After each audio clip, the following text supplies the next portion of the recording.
В рейде по выявлению незаконного оборота древесины и ее переработки участвуют представители администрации села, сотрудники лесничества, МРСК и участковый. Комиссия в первую очередь наведывается к семье Хашиевых. Здесь проверяется правильность установки электрического оборудования, счетчик и наличие лицензии на переработку древесины. Нарушений не было, все документы об оплате электроэнергии были при себе. А в ИП Саварбек говорит, что не нуждается, так как товар не реализует. Лесопилка ему нужна для собственного потребления. Совместно с братом они владеют фермерским хозяйством, насчитывающим более 90 голов крупнорогатого скота.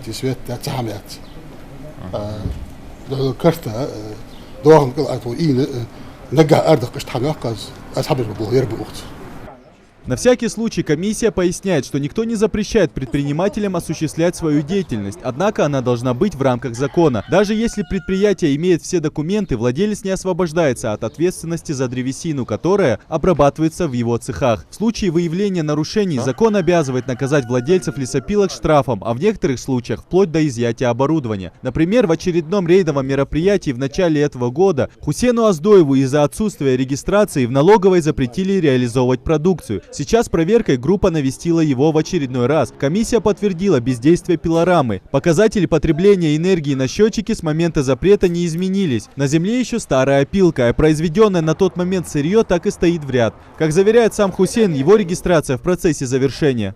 Кубов 30 на одну человеку выписывать, в Сунцах Хаязи, мне год на 2 хватит. Сам все хаху.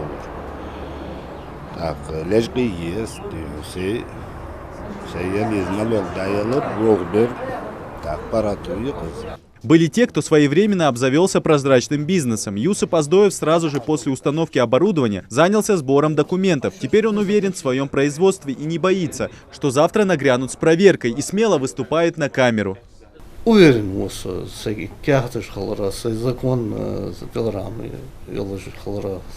В рамках проверки обследовано 12 дворов, имеющих лесопилки. По итогам контрольного мероприятия установлено, что некоторые организации ведут деятельность без регистрации в налоговой службе, не имея при этом еще и договора о подключении к линии электроснабжения. В отношении них составлены соответствующие акты. Проверки пилорамы прошли по поручению главы республики. В октябре месяце планируется к запуску крупное деревообрабатывающее предприятие глубокой переработки древесины.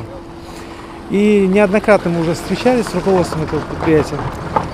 Между нами была достигнута договоренность о том, что предприятие будет привлекать именно местных жителей, всех лесопользователей республики, что позволит трудоустроить не менее 50 человек.